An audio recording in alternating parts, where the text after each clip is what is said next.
would love to go, but Mother does not wish to. She is very proud of Milton, you see. To me, it is a dirty, smoky place, but I believe she admires it for those qualities. If it has been Mrs. Thornton's home for some years, I can understand her loving it, said Margaret in her clear voice. May I ask what you were saying about me, Miss Hale? Asked Mrs. Thornton. Fanny replied, Oh, Mother, we are trying to understand why you are so fond of Milton. Thank you, said Mrs. Thornton. I do not feel that my natural liking for the place where I was born requires an explanation. Margaret was cross that Fanny had made it seem that they had been criticising her mother. She also disliked the way Mrs. Thornton had spoken to her. After a pause, Mrs. Thornton said, Do you know anything about Milton, Miss Hale? Have you visited our splendid factories? No, said Margaret honestly. I don't think I would greatly enjoy visiting such places. No doubt, said Mrs. Thornton, sounding displeased. I thought that as newcomers to a manufacturing town, you might have been interested in finding out more about its business. Soon after this, the visit ended. Fanny, said her mother as they drove away, we will be polite to these Hales, but don't become friendly with the daughter. She will do you no good. The mother looks very ill and seems a nice, quiet kind of person. Well, I suppose John will be satisfied now. The next day, Mr. Hale and Margaret returned Mrs. Thornton's visit. To their surprise, they discovered that the Thorntons lived next to their mill in Marlborough Street. Behind a long wall there was a large yard, with offices on one side and the mill on the other. At the end of the yard was a tall, attractive house. They knocked at the door and were taken upstairs to a large sitting room. Mrs. Thornton entered a few minutes later. How is Mr. Thornton? Asked Mr. Hale. He was unable to come for his lesson yesterday, and I was afraid he was not well. My son is rarely ill. He told me he was too busy to visit you last night, but I know he values the hours he spends with you. I find them equally pleasant, said Mr. Hale. He has such an appreciation of ancient Greek literature. I have no doubt that to know ancient Greek is desirable for those who do not work, but I advised my son not to study it. His work requires all his attention. It ought to be enough for him to have one great desire, and to aim only at that. And that is? Asked Mr. Hale. Mrs. Thornton blushed as she answered, To have a high position among the manufacturers in this country. My son has earned this place for himself. All over Europe the name of John Thornton of Milton is respected among businessmen. Both Mr. Hale and Margaret felt uncomfortably aware that they had never heard of this great name until Mr. Bell had told them about him. The expression on Margaret's face revealed this to the sensitive Mrs. Thornton. You are thinking you have never heard of this wonderful son of mine, Miss Hale. Yes, it is true. But since I have been here, I have heard enough to make me respect and admire him. Mrs. Thornton smiled, but said, Thank you, Miss Hale. Many young women would not have said that, fearing that it would seem that they had plans to win my son's heart. On hearing this, Margaret laughed, but stopped when she saw Mrs. Thornton's annoyed look. I'm sorry, madam, but I really am not interested in that way, she said. Young ladies have been before now, said Mrs. Thornton stiffly. "I hope I will see Mr. Thornton on Thursday," said Mr. Hale, trying to change the subject. "I cannot say. There will almost certainly be a strike." "A strike? Why?" asked Margaret. "The workers want higher wages, I suppose," said Mr. Hale. "That is what they say, but the truth is they want to be more powerful than the mill owners.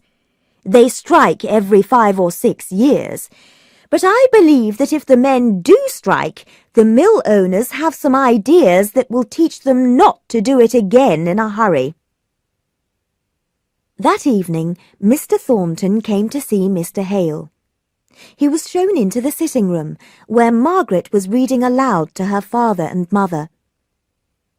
"I have come partly to bring a note from my mother, and partly to apologize for not coming for my lesson yesterday.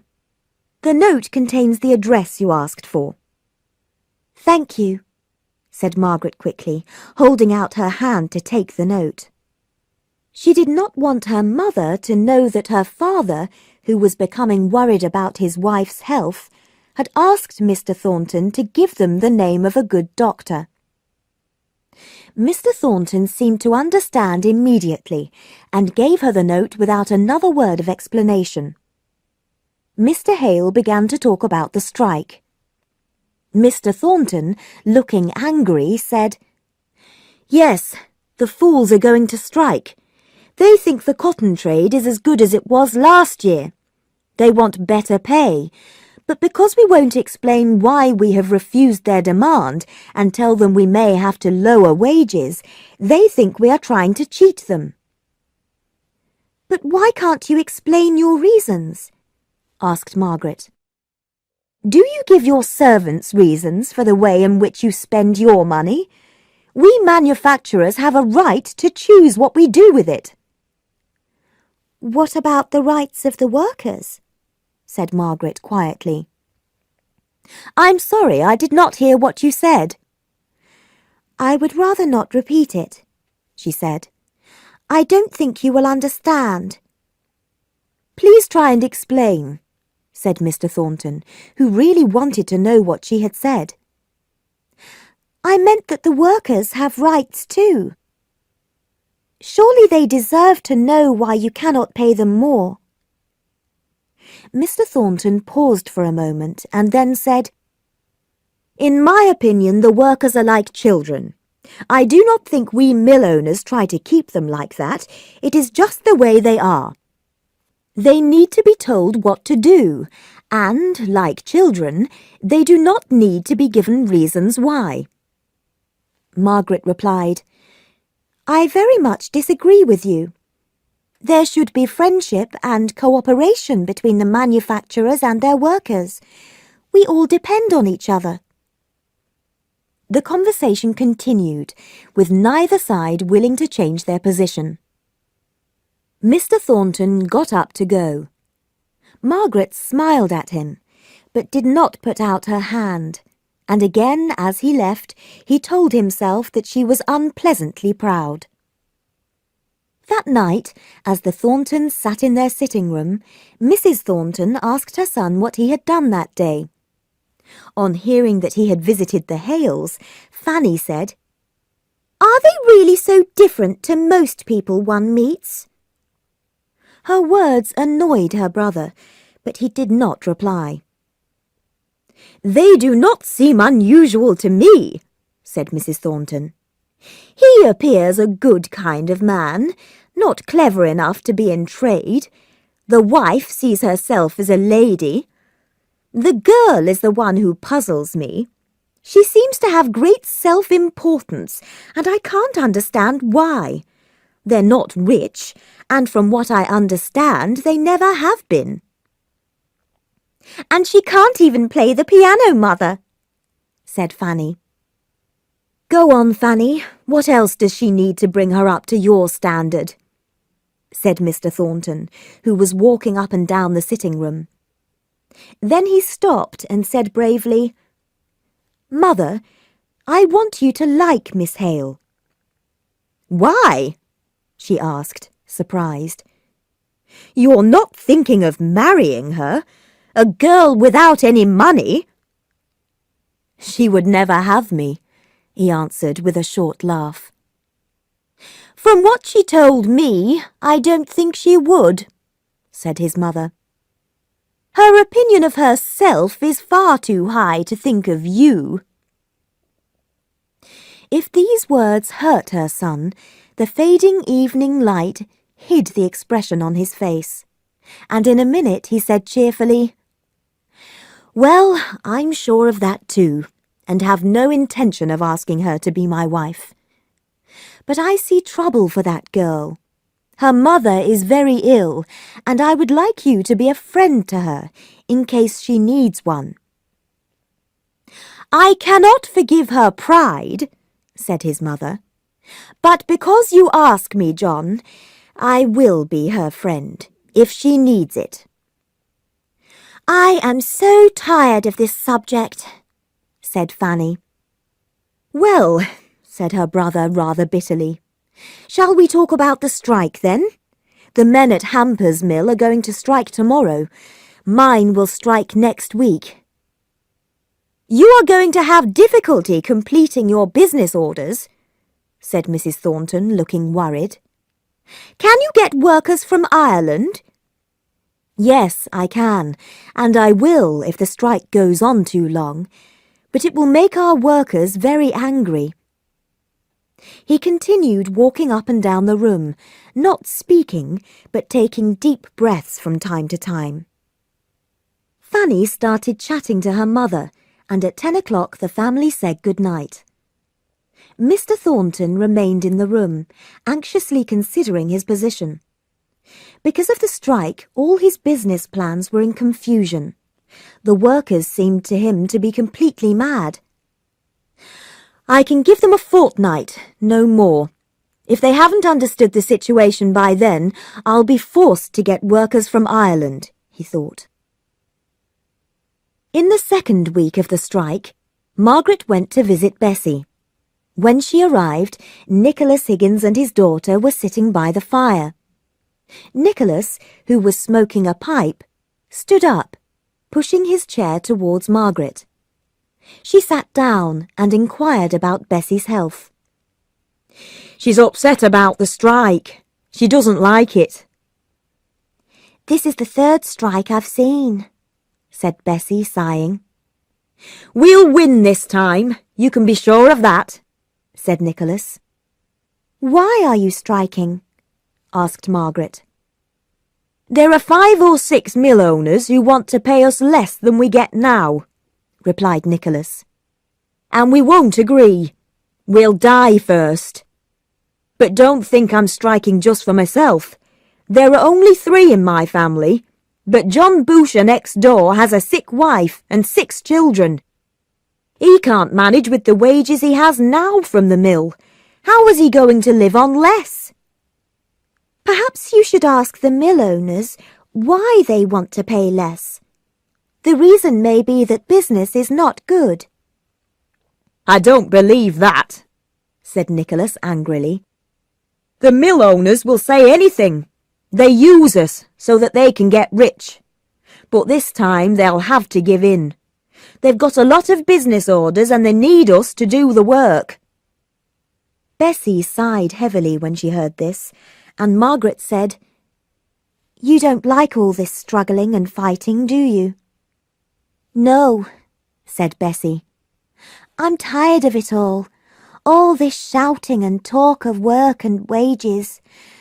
Oh, the tobacco smoke makes me feel ill." "Then I'll never smoke in the house again," said her father gently. "But why didn't you tell me before?" Receiving no answer, he went outside to finish his pipe, and Bessie said in a low voice, "He needs his pipe. It's one of the few comforts he has. His work is so hard and boring, and when a strike begins, everyone's so hopeful at first. And then it goes on, and people get angry and depressed." "Maybe you're exaggerating because you're not well," said Margaret. No, I'm not exaggerating. People have been coming to see us, and they all say how much they hate the mill owners. I've seen women crying because they have no money to buy food, and their children are so hungry they can't sleep at night. You're looking more and more feverish, Bessie, and your hand is so hot. Margaret found some water, wet her handkerchief, and laid it on Bessie's forehead. I must go, she said, but I'll come back soon. You're not like anyone I've ever known. I don't know what to think of you. I don't know what to think of myself. Goodbye. Bessie watched her as she walked out of the house. I wonder if there are many people like her down south. She's so strong and bright. But will she stay like that, I wonder? Chapter 6. The Shadow of Death. Dr. Donaldson, the doctor recommended by Mr. Thornton, came to call on Mrs. Hale soon after Margaret's visit to Bessie. Margaret was not allowed into the room while he was there, but Dixon was, and this made her feel very jealous. She waited anxiously outside, and when the doctor came out, she said quickly, "My father is out. Would you come downstairs?" Dr. Donaldson followed her into Mr. Hale's study. "What is the matter with Mother?" Margaret asked. The doctor hesitated, and she said, "If the news is bad, my father must be told the news gently. Only I can do this." "My dear, your mother said that you must not be told." "I feel sure that you have not promised to keep the secret." "Well," said the doctor, smiling sadly, "you are right. I did not promise. In fact, I'm afraid you will all know soon enough." Margaret went very white, but no part of her face moved. Dr. Donaldson was a man who understood people well, and he saw immediately that she was strong enough to be told the truth. He spoke 2 sentences in a low voice, watching her all the time. Her eyes grew wide, and she went even whiter. Then she said, "I have been afraid of this for many weeks." She began to cry, but a few moments later the tears stopped. "Will my mother suffer much?" she asked. He shook his head. "I can't say, but the latest discoveries of medical science can help a lot." "My father," she said, trembling all over. "He must not be told the truth yet, not all at once. It would kill him." "I do not know Mr. Hale, so it is difficult to give advice, but I will visit often, and your father will be a little more prepared for the truth, and when I come again, it will be as a friend." Margaret was crying so much that she could not speak, but she shook the doctor's hand as he left. "That's a fine girl," thought Dr. Donaldson as he sat in his carriage. "What a queen she is! The way she threw her head back, forcing me to tell her the truth. If I were 30 years younger, I would have fallen in love with her."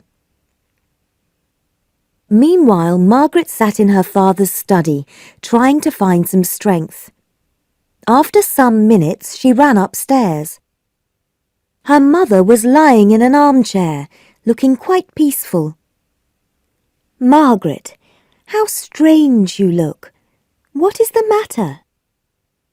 Suddenly guessing the truth, Mrs. Hale said, "Dr. Donaldson hasn't been talking to you, has he, child?"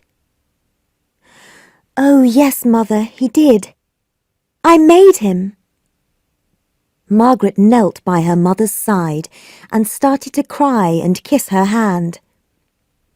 "Oh, Mother, let me be your nurse. It will be such a comfort to me." "My poor child, Dixon and I thought you should not know." "Dixon thought?" said Margaret scornfully. "I am your daughter, Mother. I only want to be near you. In Harley Street I used to cry in bed at night, thinking you would forget me.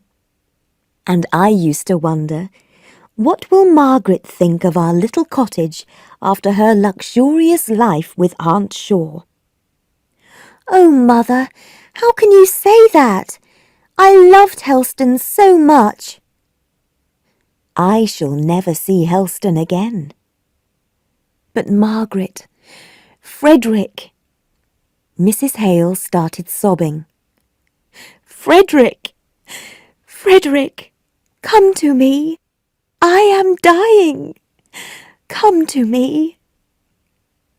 Dixon came running in, and they lifted Mrs. Hale into her bed. Margaret sat with her until she fell asleep. Then the two women went into the sitting room to talk. "Look what you've done to your mother, and now I suppose you'll tell your father," Dixon said angrily. "No, Dixon," said Margaret sorrowfully. "I won't tell him. He would be too upset." And she burst into tears. "Miss Margaret, my dear, I've had to keep this secret for so long, and your mother's the person I love most in the world." "Oh, Dixon," said Margaret, "I've been cross with you so often, not realizing what a terrible burden you were carrying." "You dear child. Now, you go out for a long walk and you'll feel better. I'll look after your mother." "I will." Margaret gave Dixon a kiss and left the room. Dixon watched her as she walked down the street. "She's as sweet as a nut, that girl. There are 3 people I love, her mother, Frederick, and her. Her father's always been too busy thinking and reading to look after my lady properly. And look what's happened to him. Poor child. Her clothes look old. In Helston she didn't need to mend her socks or clean her gloves. And now—" When Mr. Hale came home several hours later, he inquired anxiously about Dr. Donaldson's visit. Margaret told him that the doctor did not think her mother was seriously ill at present, but that he felt she needed care. He had given her some medicine and would visit frequently. Mr. Hale's nervous reaction showed that he realized that his wife might be in danger. All that evening, he kept going into his wife's bedroom to see if she was still asleep. Finally, he came back, looking comforted. "She's awake now, Margaret. She has asked for a cup of tea." During the next week, Mrs. Hale's health improved, and the family began to hope that she would recover. But in the streets outside, there was an atmosphere of gloom and discontent. Mr. Hale knew several workers and was depressed by their stories of hunger and suffering. When Mr. Thornton next came to visit, Mr. Hale told him these stories. The mill owner explained that in business, profits depended to some extent on the country's economy. When times were difficult, some manufacturers would lose their businesses, and their workers would lose their jobs as a result. He spoke without emotion, seeming to feel that neither the employer nor the workers had a right to complain. Mr. Thornton's coldness shocked Margaret. How could he talk as if trade was the only thing that mattered? When he had arrived that afternoon, he had offered to help her mother in any way he could.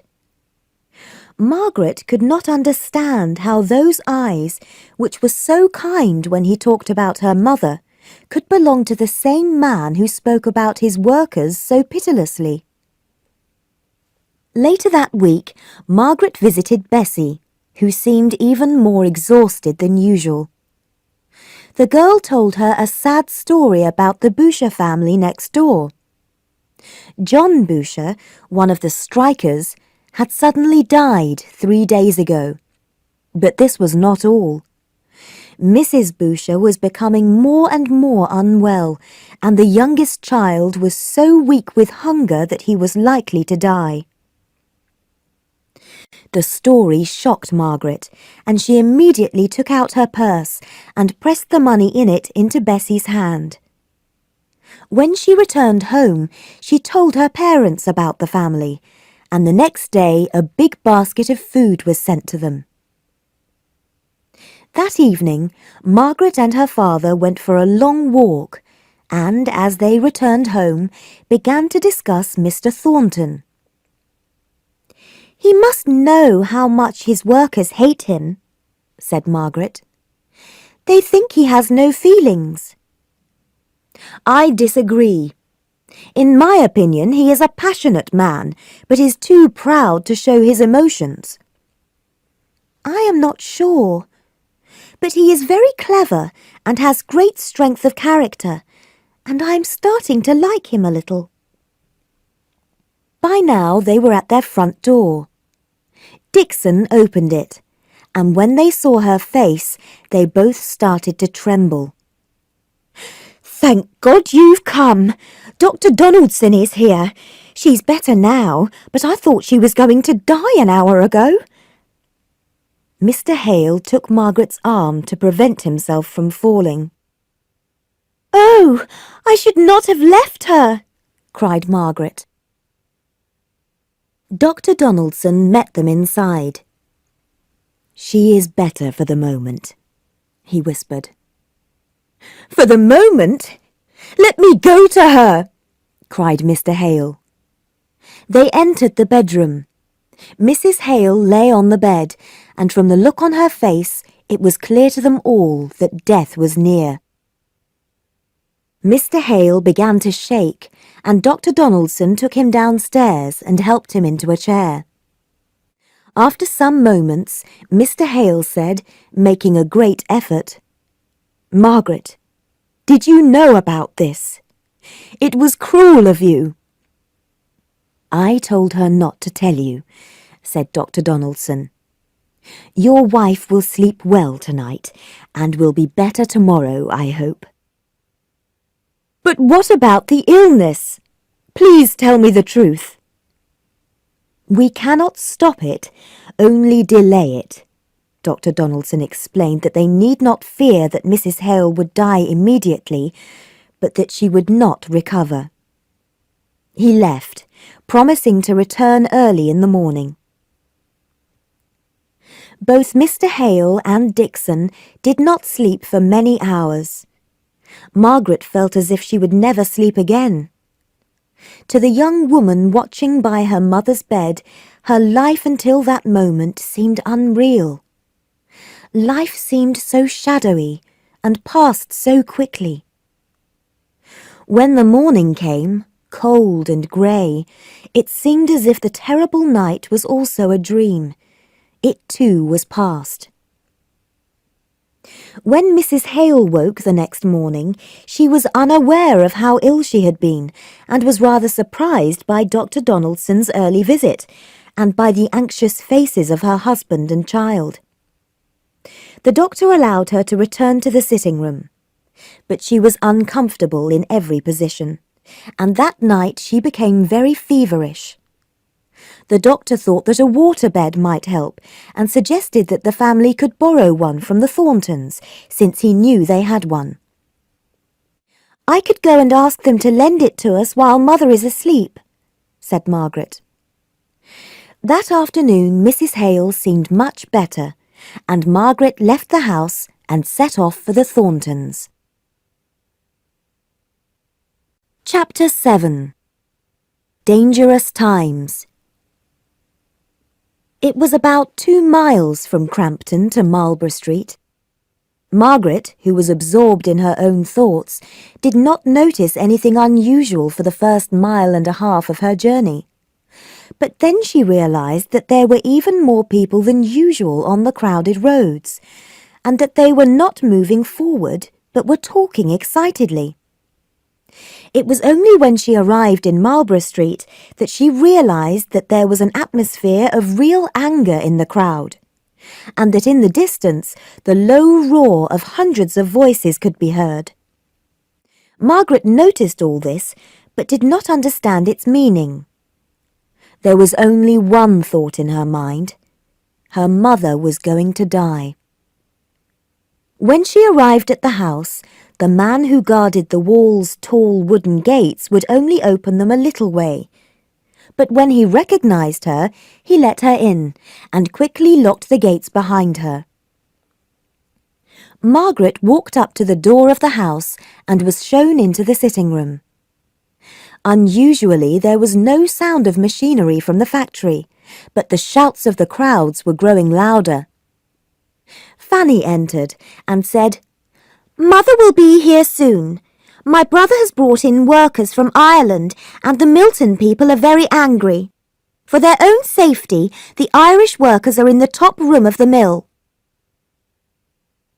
Mrs. Thornton came in, looking thunderous, and Margaret realized she had arrived at a bad time. Nevertheless, she explained her mother's situation and made her request. Mrs. Thornton, who was listening to the shouts of the crowd outside, did not reply. Then she jumped up and exclaimed, "They're at the gates! Call John, Fanny! They'll break the gates down!"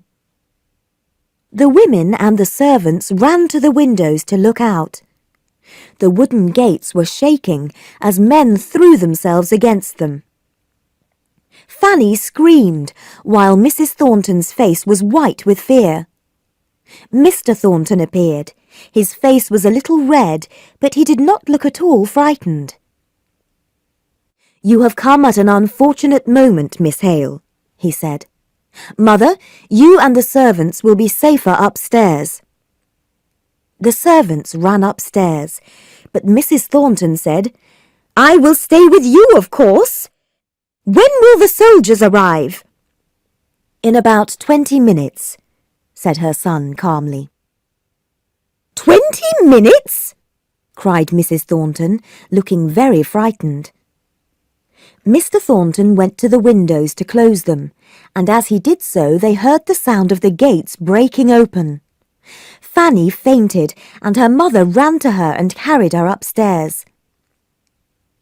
"Should you not go upstairs too, Miss Hale?" said Mr. Thornton. "No," said Margaret, but now the workers had arrived at the house and were shouting so loudly that he could not hear her. "Let them shout," said Mr. Thornton coolly. "The soldiers will be here soon. Be brave, Miss Hale." "Don't be afraid for me. But please don't let the soldiers cut down those poor men," said Margaret passionately. "They are human beings.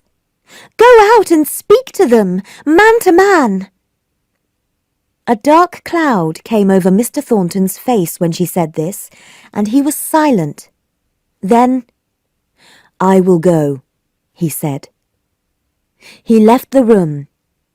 Margaret ran to the window and soon saw that he was standing on the steps to the house with his arms folded. As she watched, she saw some of the younger men in the crowd take off their shoes to throw at him. She ran downstairs and opened the door. Placing herself in front of Mr. Thornton, she cried, "Do not use violence! The soldiers are coming! Go before it is too late!" Mr. Thornton moved to one side so that he could be seen. "Send the Irish workers away!" shouted an angry voice. "No!" exclaimed Mr. Thornton, and the crowd started shouting insults. Margaret saw that the group of younger men were aiming their shoes at him. Desperately trying to save him, she stood in front of him and threw her arms around him. Go away, he said, and shook her off. At that moment, a shoe almost hit them. A second later, a stone hit Margaret hard on the forehead, and she fell onto Mr. Thornton's shoulder. He put his arms around her. How brave you are, he said scornfully to the crowds. Hundreds of you attacking one woman. The crowd went silent. Then, slowly, people started moving towards the gates. Only one voice cried, The stone was meant for you, but you were hiding behind a woman. Shaking with anger, Mr. Thornton placed Margaret gently on the steps and walked right into the middle of the crowd. Kill me, if that is what you want, he said, but the crowd continued moving towards the gates. When he was sure they would not turn back, Mr. Thornton ran back up the steps to Margaret. "I'm all right," she said, and fainted. He picked her up and carried her, still unconscious, into the dining room. There he laid her on the sofa and cried passionately, "Oh, Margaret, no one knows what you mean to me. You are the only woman I have ever loved." His mother appeared. Fortunately, she did not seem to have heard his words. He told her what had happened and asked her to look after Margaret while he went to talk to the Irish workers. A servant called Jane came and started to bathe Margaret's face. Margaret opened her eyes, but after some moments closed them again. "We must fetch a doctor," said Mrs. Thornton, but she could not persuade either Fanny or the servants to go. Finally she said angrily, "I will go myself," and left the room. Jane, who had seen everything from an upstairs window, told Fanny what had happened. "She had her arms round Mr. Thornton's neck," said Jane. "I don't believe it," said Fanny. "I know she cares for my brother, anyone can see that, and I'm sure she would love it if he married her, which he never will. But I don't believe she would actually throw her arms around him." "Well, she did," replied Jane. As she spoke, Margaret's eyes opened and tears started pouring down her face. Mrs. Thornton came in, accompanied by a doctor. "How is she? Are you better, my dear?" she asked. Margaret gazed dreamily at her. The doctor examined her and then put a small bandage on her forehead. She sat up slowly and said, "I am better now. I must go home. The bandage is under my hair, so Mother will not see it." "You are not well enough to go home," said Mrs. Thornton. "I must," said Margaret. "May I ask for a carriage, please?" They could not persuade her to stay, and as the doctor did not think that her injuries were serious, it was agreed that she could go, but that the doctor would accompany her home. 5 minutes after Margaret left, Mr. Thornton came in. "Where is Miss Hale?" he asked anxiously. "Gone home," said his mother. "She was a lot better." "She could not have been well enough." "She said she was, and the doctor said she was. She went home in a carriage. Let us talk of something else. She has caused enough disturbance." "I don't know what would have happened to me without her." "Do you really need a girl to defend you?" asked Mrs. Thornton scornfully. His face turned red. "Not many girls would have done what she did." "A girl in love will do almost anything," replied his mother, watching him carefully. "Mother," he stepped forward, breathing heavily. Feeling uncomfortable, Mrs. Thornton changed the subject. You don't think there will be any more violence, do you? The soldiers will make sure there isn't. I'm going to arrange to have a guard around the house and mill. He left to do this and returned some hours later, explaining that he had arranged for the leaders of the strike to be arrested. Then he said, Mother, I am going to Crampton tomorrow to see Miss Hale. The servant who is taking the waterbed can ask how she is. I want to thank her myself for what she did, but there is another reason why I am going. Mrs. Thornton knew immediately what he was going to say. You feel that because she allowed her feelings about you to overcome her, that you must ask her to marry you. I dare not hope she will accept.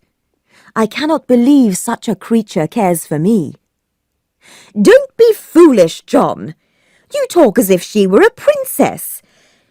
She has shown her real feelings at last.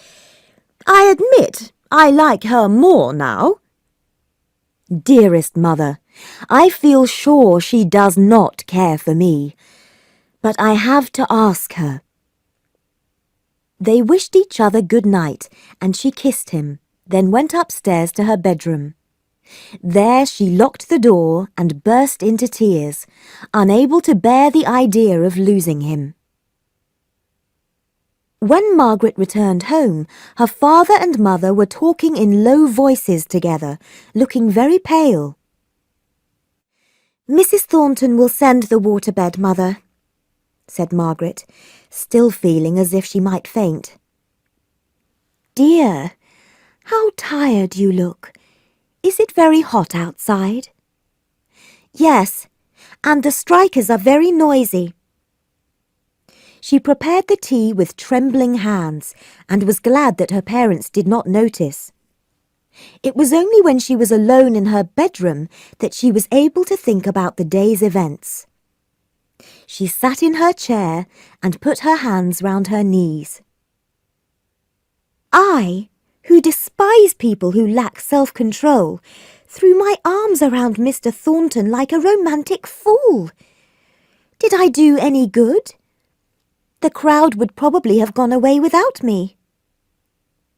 This was her first judgment, but when she thought about it more coolly, she decided that her actions had probably helped the situation. But what made me defend him, as if he were a helpless child? I'm not surprised Fanny thought I was in love with him. Me, in love with Mr. Thornton. Her pale cheeks became bright red, and she started to cry. How terrible that they think that about me when I don't care about him at all. But it wasn't fair. One man against so many. I had to help him. I would do the same again if it was necessary. Having decided this, she lay down in her bed, too tired to move even one finger. She did not know if she slept that night. In her thoughts, her dreams, people were watching her and discussing her, and she was filled with shame. The next morning was a beautiful day, and Margaret decided that she would try to forget all about what had happened. She was doing some sewing in her room when Dixon came to tell her that Mr. Thornton had called and wanted to see her. I will come, said Margaret quietly, but it was some minutes before she found the courage to meet him. Mr. Thornton was standing by the sitting-room window, his heart beating fast. When he thought of the touch of Margaret's arms around his neck, he felt as if he were on fire. He was afraid he would lose all self-control, that he would hold out his arms to her and beg her to come into them. He feared that she would reject him, but he could not imagine a future without her. She came in, looking pale and tired, but very beautiful. Mr. Thornton went to the door and shut it. He said, Miss Hale, I am so very grateful to you for... You had nothing to be grateful for, said Margaret quickly. It was a natural reaction. Any woman would have done the same. I disagree. I owe my life to you. Oh, Miss Hale, I owe everything to you. To the woman I love as I have never loved a woman before. He took her hand and held it tight. But she said icily, The way you speak shocks me. You seem to think that what I did was because of my feelings for you. You are wrong. I would have done the same for any man in that crowd. Am I not allowed to thank you or express my feelings? Said Mr. Thornton. Not in the way you have done. I understand now. It is clear you despise me. I think you do not understand me. I do not wish to understand you. No, I see that you do not. Despite his angry words, all Mr. Thornton wanted to do was to throw himself at Margaret's feet. She started to cry. He waited, hoping for a reply, but when she remained silent, he picked up his hat to leave. You seem insulted by my feelings, but I cannot help it. Until now, I have never loved any woman. I have been too busy. You cannot stop me from loving you, but do not be afraid that I will annoy you by talking about my feelings. I am not afraid, said Margaret, standing very straight. But, Mr. Thornton, you have been very kind to my father. Please, let us not be angry with each other. Please. Her whole manner softened when she said these words. But Mr. Thornton did not answer. He refused the hand that she held out, then turned and left the room. Margaret thought she saw tears in his eyes, and she felt sorry that she had hurt him. But how could I help it? She asked herself. I never liked him. I was polite, but nothing more. This is his fault, not mine. When Mr. Thornton left the house that morning, he had a violent headache and wanted to sit down and cry like a little child. A bus stopped, and without thinking he got onto it. It took him to a small country town. He went into the fields and walked aimlessly, recalling everything Margaret had said and done that morning. Then he thought about every time he had met her and the way she had looked and acted.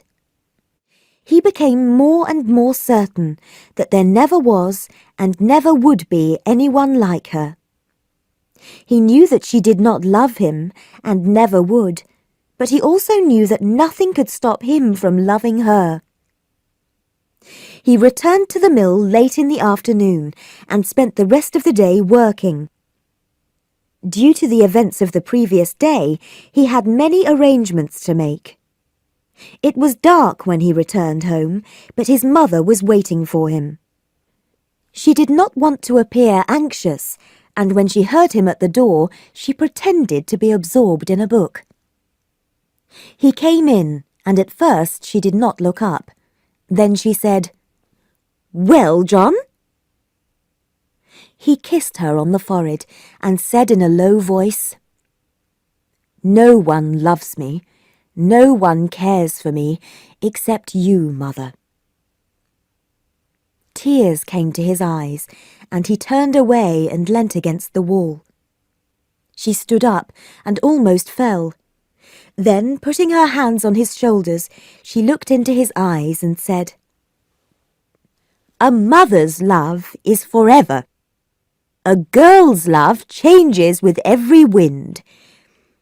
She would not have you, would she, John?" "I am not good enough for her, Mother. I knew I was not, but I love her more than ever." "And I hate her for what she has done to you," said Mrs. Thornton fiercely. "That is unfair. But let us never talk about her again." "With all my heart." Chapter 8. A Time of Change. Margaret was so surprised by Mr. Thornton's declaration of love that she remained standing in the middle of the sitting room for some time after he had gone. She could not help comparing Mr. Thornton with Mr. Lennox and thinking how different they were. Henry Lennox seemed to have slipped over the boundary between friendship and love for a moment, and to have regretted it almost immediately. With Mr. Thornton, on the other hand, there had been no friendship. They had done nothing except argue with one another. And now he had come in this strange, wild way to tell her that he loved her and would always love her. Margaret was horrified by this declaration, but she could not stop thinking about him, and the look in his deep, strangely passionate eyes. Not wanting to be alone, she went upstairs to see her mother, who was resting in her room. Mrs. Hale spent 5 minutes praising the waterbed, which she said was very comfortable, and then turned the conversation to the subject closest to her heart. "Margaret," she said, sitting up very straight on her sofa, "if I am going to die soon, I must see Frederick first. I beg you to bring him to me. If he came for 5 minutes only, it would not be dangerous. Oh, let me see him before I die." Margaret felt that her mother's desire to see Frederick was so natural that she should do everything she could to bring him to her, even though it might be dangerous for Frederick. "I will write to him tonight. I am sure he will come." "You must write this afternoon. The post goes at 5. I have so little time left. If we miss one post, it may be too late." "But I need to talk to Father, and he is out." "Do you think he will deny my last wish? I would not be dying if he had not brought me to this smoky, sunless place." "Oh, Mother," said Margaret sadly. "It is true. He has said so himself. He would do anything for me. Don't lose time, dear Margaret. Write now." Margaret sat down to write the letter. She took it to the post office and was walking back home when she met her father. When he heard what she had done, he looked very worried. "You should have waited until I came, Margaret," he said. "I tried to persuade her." "I don't know. If she wants to see him so much, then Frederick must come. It would do her more good than any medicine. But the danger to Frederick is very great, I'm afraid." "It is a long time since the mutiny, Father." "When a man has been involved in a mutiny, the government never forgets. They will do anything to find him." "Oh, what have I done? But it seemed so right at the time." "No, I am glad you sent the letter," Mr. Hale said, trying to sound cheerful, but Margaret could see from his face that he was very anxious. They walked home without saying another word. The next day, Mr. Thornton, who was a magistrate, had a meeting with the other Milton magistrates about the riot at his mill 2 days earlier. Many of these men were older and wealthier than he was, but they listened to his opinions with great respect. When he left the meeting, Mr. Thornton's mind was clear. But within minutes he began to think about Margaret and to remember the feeling of her arms around him. He was walking back to the mill when he met Dr. Donaldson, who told him the sad news about Mrs. Hale. Mr. Thornton asked if he could do anything to help, and when he was told that Mrs. Hale often asked for fruit, he went immediately to the best shop in Milton and chose the finest fruit there. It was placed in a basket, and he carried it himself, walking fast, to the Hales' house. The family were in the sitting room, and he entered, his eyes shining with kindness, and presented the fruit to Mrs. Hale. Margaret, who was sewing, was afraid of making any movement that would make him aware of her presence. "I'm afraid I cannot stay," Mr. Thornton said, "but you must allow me the pleasure of bringing some fruit again. Good afternoon, Mr. Hale. Goodbye, madam." He was gone. Not one word, one glance at Margaret. She thought that he had not seen her. "How kind of him to think of me," said Mrs. Hale. "Do you not think so, Margaret?" "Yes," said Margaret quietly. After a few minutes she left the room and met Dixon, who handed her a note. "That young woman you go to see, Higgins, I mean, she died this morning. Her sister is here and wants to speak to you." "Oh, poor Bessie," said Margaret, bursting into tears, and she went down to the kitchen to see Mary. The girl, who had been crying so much that her face was swollen, explained that morning, about an hour after Nicholas had gone out, Bessie had suddenly become very ill. Some neighbours had run to Mary's workplace to find her, but they had been unable to find her father. Mary had arrived only a few minutes before Bessie died. "She loved you so much. Please come and see her, madam. She would have wanted you to." "Yes, I will. I'll come this afternoon." That afternoon, Margaret walked quickly to the Higgins. Mary opened the door to her, and they went upstairs to the room where Bessie lay.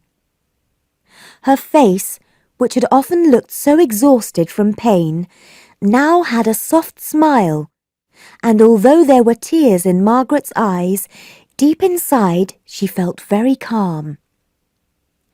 So this was death. It looked more peaceful than life.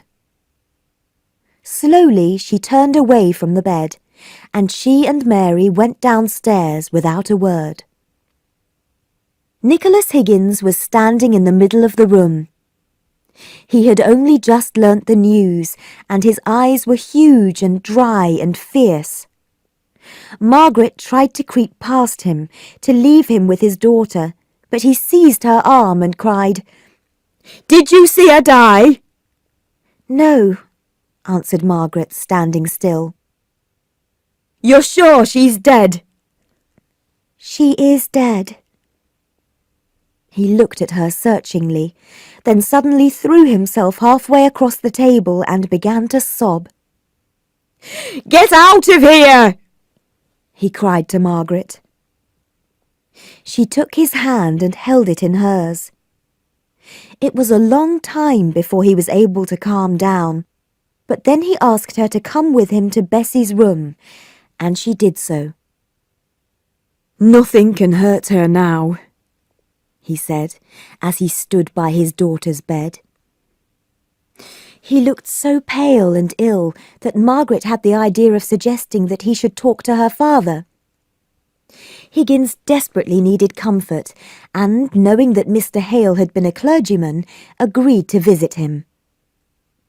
Some neighbours came in to look after Mary, and the two walked in silence to Crampton. Margaret quickly explained the situation to Mr. Hale, and then led Higgins into the study. She went upstairs to see her mother, and it was some time before she came down again. She was surprised to see the two men with their heads close together, apparently having a serious conversation. They looked up when Margaret came in, and Higgins said proudly, "We've been discussing religion, and now we're talking about the strike." "I wish some of the mill owners would meet some of you men and have a good talk about things," said Mr. Hale. I am sure it would be the best way of overcoming your difficulties. I wonder if Mr. Thornton could be persuaded to do so. Thornton? He's the fellow who brought over the Irish workers. Then the leaders of the riot ruined it for everyone. Violence isn't the way. But now, when people would have thanked him for taking the riot leaders to court, Mr. Thornton has decided not to do it. He says they won't be able to find work again, and that's enough punishment. Has the strike ended then? Asked Margaret. Yes, said Nicholas angrily. The mill doors will open again tomorrow. Will you get your old job back? No chance. Hamper, my mill owner, thinks I'm a troublemaker. He'd rather cut his leg off than give my job back to me. Margaret thought for a moment, and then said hesitantly, Why don't you go to Marlborough Mill and ask Mr. Thornton? Nicholas shook his head in disbelief. Mr. Thornton? He won't see me. I will write a note for you to give him, said Mr. Hale, eager to help. It's kind of you, but I'll do it by myself or not at all. I'll go because you ask me, Miss Margaret. I'll wait for him tomorrow until he comes out of the mill. I'll tell him about the Boucher family and their troubles, and that I want to help them. But the clock is striking 10. I must go. He rose, looked steadily at Margaret and Mr. Hale, brushed his hand across his eyes, and left the room. How proud that man is, said Mr. Hale, a little annoyed that Higgins had refused his offer of help. Yes, but how strong and honest he is too, said Margaret. The next morning a letter arrived from Edith. It was full of affection, like its writer, and described Edith's little boy, who had been born a few weeks earlier. Edith was very insistent that Margaret and her mother should come and stay with her in Corfu for at least 3 months. She did not ask Mr. Hale, whom she blamed for taking the family away from Helston. Margaret would have loved to go to Corfu and live Edith's life, just for one day. She was not yet 20, but she felt so old.